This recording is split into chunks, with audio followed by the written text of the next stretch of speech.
Hi, I'm Dan with Cali, and today we're going to show you how to install the front skid plate for the 6th generation of Toyota 4Runner. For tools, you're going to need a ratcheting wrench, 13mm socket, 12mm socket, and a 7/32 Allen wrench.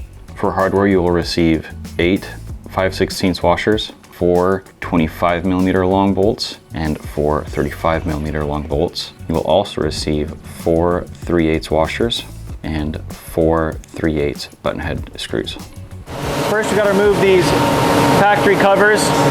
You're going to be using a 12mm socket. To remove these, you can either use a wrench, ratchet, whatever you want. And then, once those are off, we're going to go ahead and put those skid plates up into place.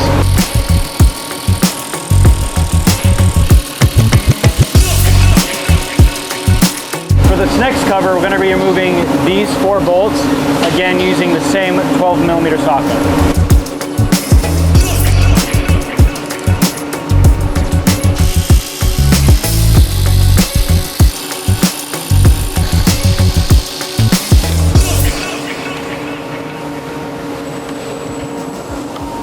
Now that we have all of our plastic pieces off of the vehicle, we're going to go ahead and place our skid plate up into place. We're going to be using the front 2 mounting holes first. We're going to be lightly bolting it into this cross member here.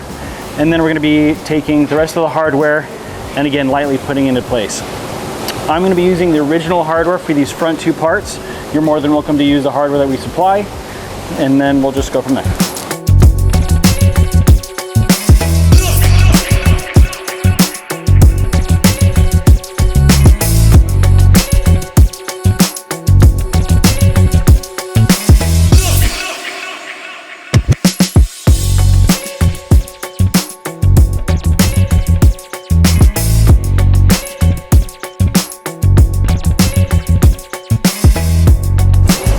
Now all the bolts are in place, we're going to go ahead and tighten that up, and that's how you install the front skid. If you're going to be installing a transmission skid, go ahead and leave this loose.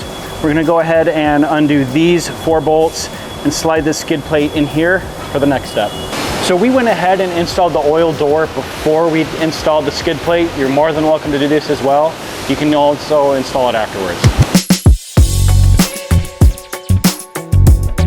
Thanks for watching the install for the 6th gen Toyota 4Runner. Please do not forget to like, comment, and subscribe to our YouTube channel, as well as visiting caliraisedled.com to get more awesome products just like these.